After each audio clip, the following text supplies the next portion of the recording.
Direct from Foxborough, Massachusetts, the gem of Norfolk County, and taped at the studios of Foxborough Cable Access. It's Foxborough Central. And here's your host, Bob Hickey. And welcome to another fantastic episode of Foxborough Central. I'm Bob Hickey, your host, and I thank you for taking a little bit of time to join with me and my guest as we talk about the people, events, and organizations that make Foxborough truly the gem of Norfolk County. And thank you particularly for coming to us today with 2016 special election coverage. I'm here with a fine individual running for school committee, Rob Canfield. Rob, how are you doing? I'm good tonight. How are you, Bob? I'm doing great. So you're running for one of the 3-year terms on Foxborough School Committee. How many seats are up this year? There are 2 seats, both for 3-year terms. Okay, fantastic. So you're running, and you are no stranger to Foxborough. You and I think we see your wife Laura, who's such a phenomenal leader when it comes to the arts and the productions and the school plays. We've all been at Canfield Productions, so in some way, shape, or form, yes. Yeah. So let's talk a little bit about family first, before we even get into the whole politics of the school committee. So Laura and I have lived here for about 21 and a half years. Okay. It'll be 22 in December. We have 4 kids. One of them, Mara, is graduated 2015 from Foxborough High School. She is at Endicott College up in Beverly. Congratulations on that. Thank you. Daughter number 2 went to Foxborough schools through 8th grade and then transferred to Bishop Feion and graduated from Bishop Feion last year. She is in New York at Marymount Manhattan College studying musical theater. Wow. Yeah, exciting. Quite a different thing to have a kid in New York City at 18 years old. But that's Madeline? Madeline is there, yeah. Wow. But she's doing great. So she's in theater. She's in theater. The apple did not fall far from the tree. No, not for her, yeah. And like I said, she's absolutely very proud of the way she's embracing kind of city life and that whole experience. Daughter number 3 is a junior at the high school, Hallie, and is absolutely excelling in everything that she does. So thrilled for her experience there.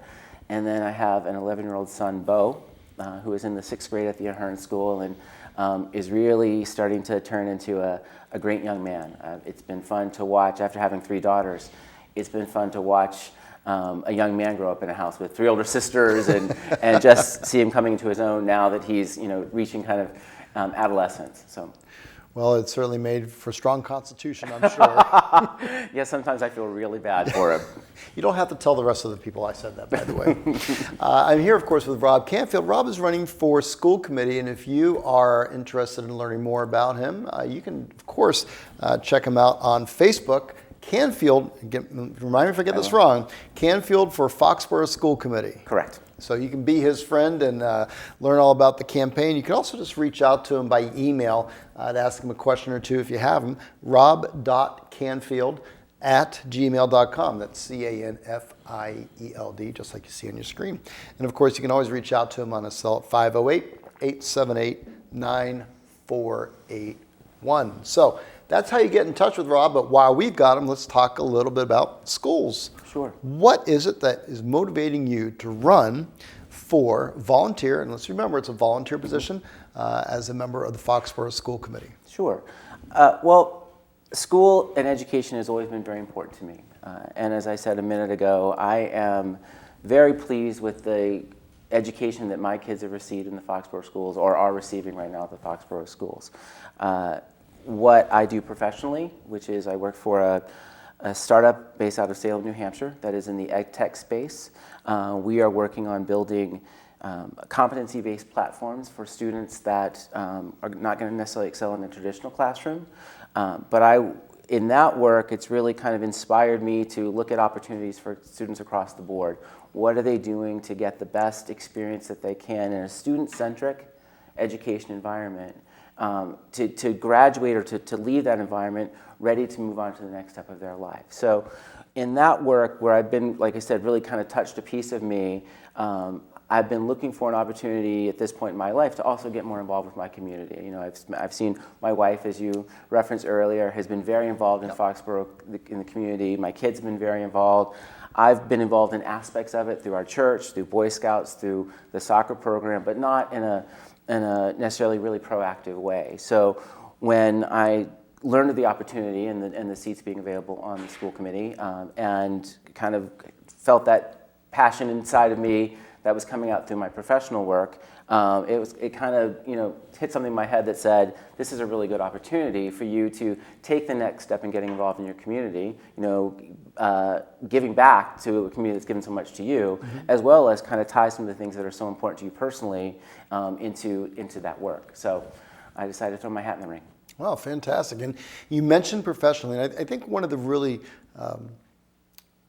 I'll say cool, it's a word. One of the cool things about what you do for a living is you have perhaps a different perspective. And so it's not a role that one would just be able to pigeonhole or peg and say, oh, that's what the guy does. Motivus Learning is an innovative type of company. And I had shared before that I was lurking on your LinkedIn page. And I, believe it or not, I do a little research for these shows. I know some of you are going to be shocked. But I was looking there. I was really trying to understand. Maybe you could share, maybe at a high level, what is it that Motivus is really trying to accomplish? Sure. So Motivus was started at the Innovation Lab out of Southern New Hampshire University. The president of the university came to the people that started Motivus at the Innovation Lab and said, we need to build something, we need to build a solution for students, adult learners in particular, that are not going to be successful in a traditional college classroom setting. And that kind of started the whole discussion around how to take technology and how to take a platform and really embrace competency-based education. So it's allowing students to move at their own pace, to develop the skills and proficiencies that they need to be successful, but it's going to meet them using technology and instructional design. It's going to meet them in a way that says, this is the best way that you learn, and we can identify that with you, and therefore these are the resources available to you. I might learn the same skills differently, and those are the tools and resources that are best suited to the way that I learn and that I can be successful. So that's what we're doing now. We're working with universities across the country, Harvard, Cornell, Columbia, Penn, Drexel, up in Canada, Algonquin College. So we're working with universities right now to help take this platform and really move it beyond, what it is now, and see how we can take it to a larger population.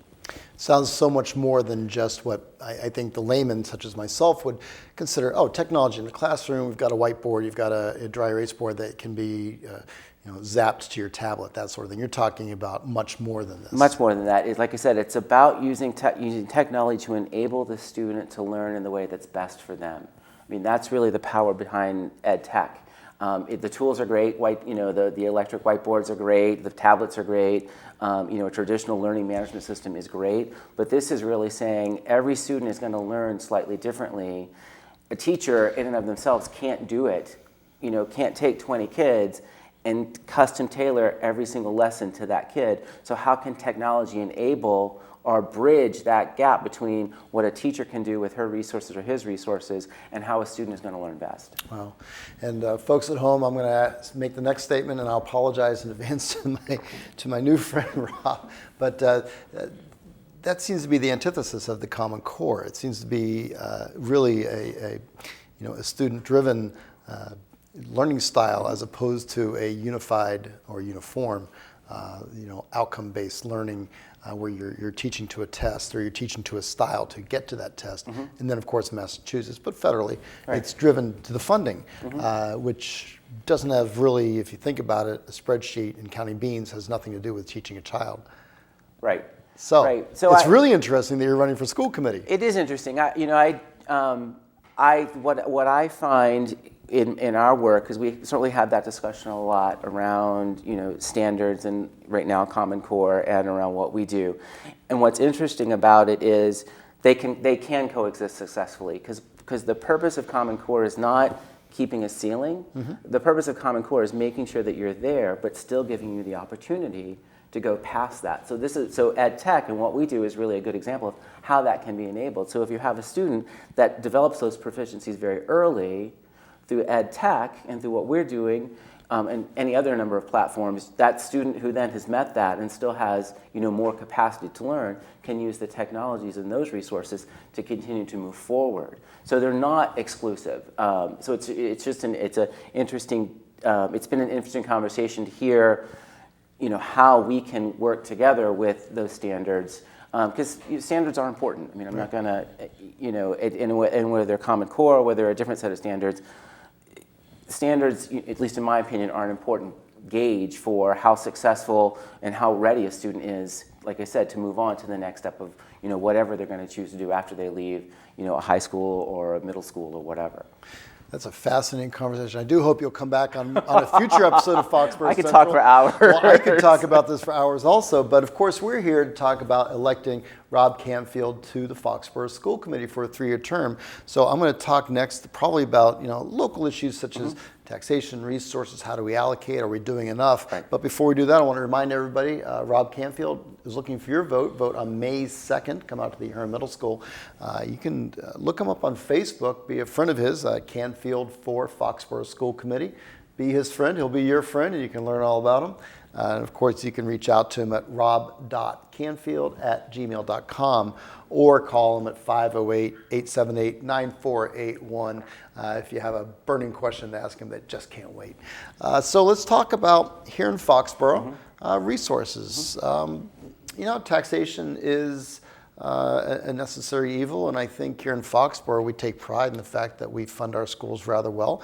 But there's always trade winds blowing, and charter school funding, does it negatively impact, or is it a net zero gain loss? Is it something where we need to be investing more in technology, or do we need to be doing more for the infrastructure? Right. And the borough school coming up as a capital improvement project. Right. There's huge issues there with roofing and HVAC. So all these things are happening, percolating, bubbling up. Right. What do you think? One, I think we are very fortunate here in Foxborough. I mean, the funding for the schools, at least in the time that I've lived here, has never really been an issue for us. I mean, we, just based on the research I've done, we tend to spend right around the state average per student. We get excellent results for that spending. So I take a lot of, I can't take pride in it because I haven't made those decisions, but I take solace in that, if you will, and I don't see that changing in the short term for us. From an infrastructure standpoint, I think we have excellent leadership in the town. Bill Keegan, though I haven't met him personally, I hear terrific things about the work that he's doing across the town from an infrastructure standpoint, and really helping us, take care of what needs to be taken care of, as well as plan for the unexpected and for the future. So just everything that people I've talked to, members of the school committee, I've talked to members on the Board of Selectmen, and they all reassure me that, that we are on a very good trajectory, like I said, to continue with, having good sound spending, having adequate resources available for the schools, for the infrastructure. We can't always predict, everything that's going to happen, but, that's what everything is telling me. And I think that kind of falls in line with what I've experienced in the 20 years I've lived here. That's great. And we've had a pretty long-standing target of a 70-30 split for new revenue growth. And so that seems to do well. And you're saying that it seems to be pretty consistent across the way the Commonwealth is going, and we're not behind in that area. Right. That's great to hear. So for those of us who are fans of the schools, and I graduated through the school system, do you have any things that maybe are goals or objectives, or is it more of a learning and seeing what sort of input you can give and what sort of leadership you can offer? I have some personal goals, but I think before I want to kind of put my stamp on it, I really do want to become more educated and more knowledgeable to develop a more well-rounded perspective on what the challenges are. I mean, like I said, having 4 kids that have gone at least through some part of their education through the Foxborough schools, having 2 that are in the schools now, and all very different kids, plus with the work, that my wife does, and through our involvement in the community, I see any number of kids that have different strengths, different challenges, both from a learning style, from a personality or social style. So I have an opinion, but I don't that's opinion that's only been informed by my personal experience. What I want to do initially, should I get elected, is really understand a broader picture so that I can say, are the things that were important to me, do they make the most sense, or are they really just situational to what I'm trying to, to what my experience was? And that's really my approach. Excellent. That is excellent. I like someone who doesn't come in thinking they know it all, but wants to see what's going on. Oh, man. I learned a long time ago that I will never know anything more than... That is fantastic. Well, I'm going to give you the final word, of course. Before we do that, while you're gathering your thoughts, I'm going to say, remember to come out and vote on May 2nd. And when you vote, know also that you should be turning back into Foxboro Cable Access, because we have live election night coverage. So be sure to stay up and wait for the vote. Kathy Brady and all the folks at the Elections Commission will be counting them, and then we'll bring the results to you live. But until then, find out more about Rob Canfield and his campaign to be a member of the Foxborough School Committee. You can, of course, write to him at rob.canfield@gmail.com. You can call him at 508-878-9481 or be his friend on Facebook at Canfield for Foxborough School Committee. Whew, get that out. It says a lot longer when you're saying it than when you're typing it. So, well, Rob, feel free. I'd love to hear. And thank you, by the way, for joining us tonight. And let's hear. Well, thank you. I mean, it's a great service that you guys provide. I've enjoyed, looking at other people that are running for school committee or selectmen or any other office that have come in and taken their time to share their views. So thank you for allowing me to come in and share my perspective. This is an exciting year. I can't recall in recent memory, where we've had, this many candidates running for either school committee or for selectmen. So there's a lot of information for people to digest. There's a lot of, what has been impressed me so far about this process is people have been really supportive. I was out in the rain on Saturday holding my signs on the common, as you know. I saw you there. You stopped and said hello. And even in that, lousy weather, and when I kept saying, why should I? And I even said to you, I'm not sure I want to be out here. I was really kind of taken aback by the number of people that stopped to introduce themselves to me, learn a little bit about why I was running, share a little bit of their perspective. And there were people that had kids in the schools that have just moved to Foxborough. I mean, literally probably a dozen people stopped. And that really kind of embodies to me what Foxborough is about. But this election is a great process, or is a great opportunity for us to really get more perspectives on what's working, what people want to see happen. And if I would love to be on the school committee, I think that I bring a lot of value. I really am open to understanding what's working, understanding where we can do even better than we're doing now, and trying to make that happen. So, if it's not me, then hopefully that there's somebody else that really appeals to people. But really, the opportunity is take advantage of your right to vote and show up on May 2nd and let your opinion be known. Fantastic. Well, thank you for volunteering to run for Foxborough School Committee. Folks should remember that it is a volunteer position, and Rob's out here looking for your vote. So if you agree with what you've heard, if you'd like to hear more, give him a vote on May 2nd. And speaking of volunteers, thank you to all the volunteers here at Foxborough Cable Access for bringing this to you, folks at home, who I hope have enjoyed this last little bit of time I spent with Rob Canfield, who's running for Foxborough School Committee. We are so out of time. I hope to see you at the polls. I know I will. Until then, take care, Foxborough.